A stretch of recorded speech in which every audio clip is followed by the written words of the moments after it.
मैंने कल जो बुक लिस्ट शेयर की है, बहुत सारा प्यार मिल रहा है, बहुत सारे लोगों ने भरोसा दिखाया है, बहुत सारे लोग उसको सही मान रहे हैं।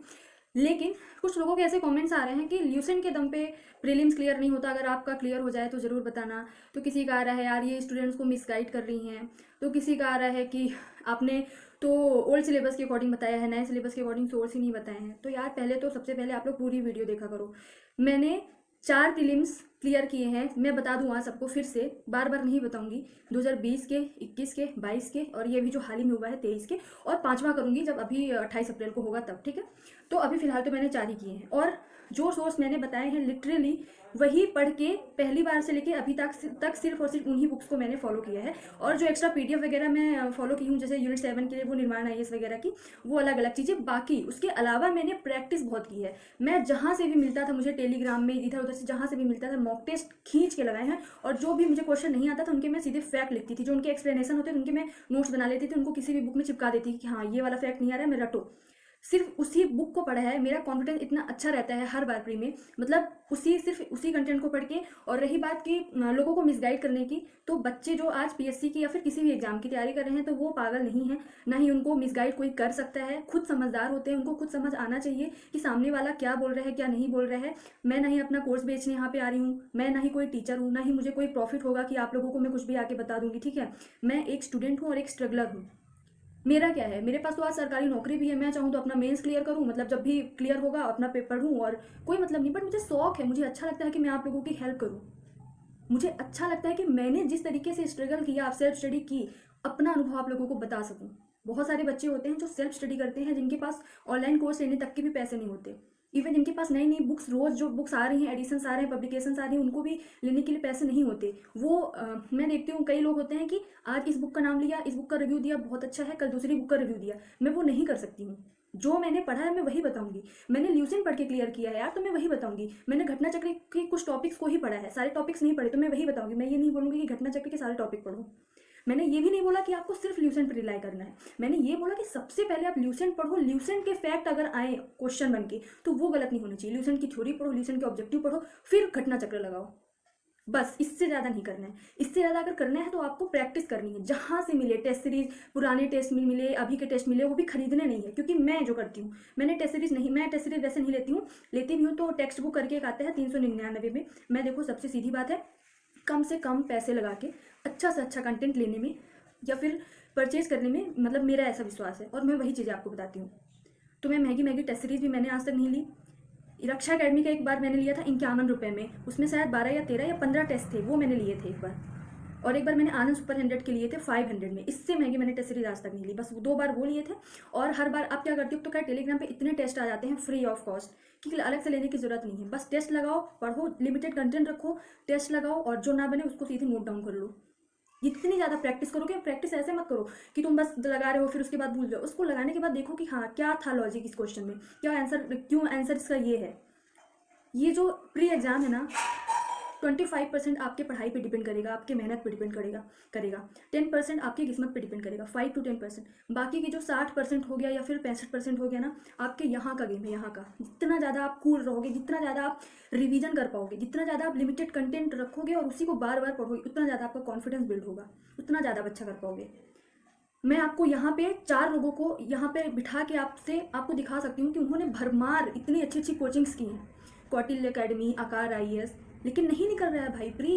अगर सोर्स की ही बात होती, कंटेंट की ही बात होती, तो भरमार पड़ी है। पैसे वाले तो कितने बच्चे हैं। अगर ऐसे ही निकलता कि नहीं हम अलग कंटेंट लेंगे, हम रेफरेंस बुक ही लेंगे, हम उसी से पढ़ेंगे और कोचिंग करके ही पढ़ेंगे, तो निकाल लो फिर। सारी कोचिंग वालों का क्यों नहीं निकलता है।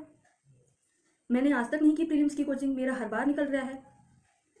तो मैं सिर्फ ये कह रही हूँ कि आप लोगों को अंधभक्त नहीं होना है, मेरे पे भी आप लोगों को भरोसा नहीं करना है। पर एक बार सोचो, जो आके सीधे मेरे वीडियोस पे कमेंट कर रहे हैं कि आप मिसगाइड कर रही हैं बच्चों को, तो मुझे क्या मिलेगा मिसगाइड करके।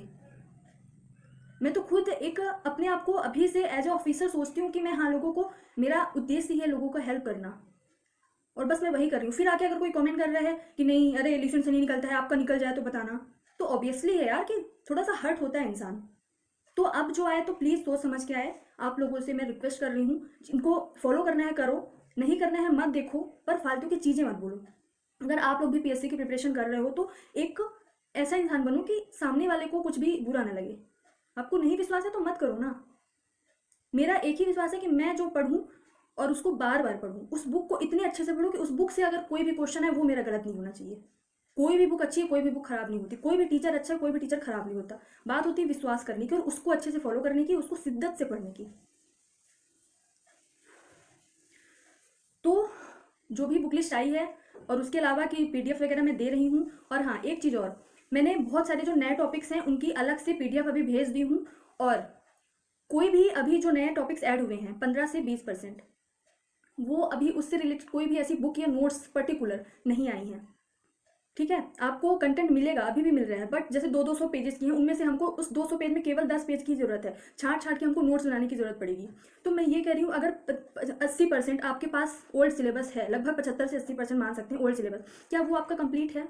उससे क्वेश्चन आएगा तो आप गारंटी आप खुद की ले रहे हो कि अगर उससे 75 क्वेश्चन आया ओल्ड सिलेबस से, तो उसमें से आप 70 या 65 या 60 कर सकते हो? हाँ या ना में जवाब देना। कर सकते हो? अगर नहीं कर सकते तो पहले ओल्ड को पक्का करो ना। ओल्ड को पक्का करो। मेंस की आप हिंदी पढ़ो, मेंस का ऐसे कंप्लीट करो, ऐसे के नोट्स बनाओ, जो चीज़ें मैंने बताई थी उस दिन कल। एथिक्स के जो जो पहले के ही हैं थिंकर्स वगैरह, वो सारी चीज़ें कंप्लीट करो। कुछ चीज़ें मेंस की लेके चलो, कुछ चीज़ें प्री का जो ओल्ड सिलेबस है उसको पक्का करो 15 मार्च तक। फिर 15 मार्च से 15 अप्रैल तक 1 महीना बचेगा। फिर आपके तब तक, जहाँ अभी आज बच्चे नए सिलेबस में घूम रहे हैं, इधर उधर कर रहे हैं, तब तक आपका मेंस का लगभग 500 नंबर की कंप्लीट हो जाएंगी सारी चीज़ें। प्री का लगभग 75 से 80 क्वेश्चन करने लायक आप हो जाओगे, तब तक कच्चे से पक्के चावल बन जाओगे। फिर 1 महीने में आपको तब तक बहुत सारी अच्छी अच्छी नोट्स, अच्छे अच्छे कंटेंट उपलब्ध हो जाएंगे न्यू सिलेबस के। तो आपको भटकने की जरूरत भी नहीं पड़ेगी। और मैं तो वैसे ही कह रही हूँ, मेरा मेंस हो जाएगा 2023 वाला, तो मैं खुद नोट्स बना के आपको नए टॉपिक जितने भी G20, आसियान, सुशासन, सतत विकास और इकोनॉमिक्स में जितने भी नए टॉपिक ऐड हुए हैं, सिकल सेल एनीमिया, मतलब जितने भी नए टॉपिक हर यूनिट में ऐड हुए हैं, सब कुछ मैं आपको दे दूँगी, मेरी गारंटी है वो। और सोर्स भी बता दूंगी। और अभी जो सोर्स हैं सारी चीज़ों के सोर्स हर चीज़ के हैं, लेकिन हमको नोट्स बनाना पड़ेगा, उसमें से कुछ कट करनी पड़ेंगी चीज़ें, छाटनी पड़ेंगी चीज़ें। तो अभी तो आपके पास सबसे अच्छा तो यही होगा, सबसे अच्छा ऑप्शन ये है कि 80% या 75% जो हमारा ओल्ड सिलेबस है उसको एकदम ऐसे जकड़ लो कि उससे क्वेश्चन अगर आया तो मैं गलत नहीं करूँगा। सॉरी, 15 मार्च तक, 15 मार्च से 15 अप्रैल न्यू सिलेबस पे अटैक करो। ओल्ड सिलेबस का सिर्फ प्रैक्टिस करो, जहाँ से मिले क्वेश्चन एकदम रगड़ के पढ़ो, रगड़ के प्रैक्टिस करो। और बाकी नए सिलेबस पे फिर जो 10-12 दिन बचेगा उसमें मॉक टेस्ट लगाओ, खींच के मॉक टेस्ट लगाओ। इतना कर लोगे तो मैं गारंटी देती हूँ आपका प्री क्लियर करने से कोई नहीं रोक सकता है। बाकी आपकी मर्जी है, बस मैं ये चाहती हूँ कि फालतू का कमेंट आके वीडियो पे ना करें। Thank you so much. जय हिंद, जय भारत।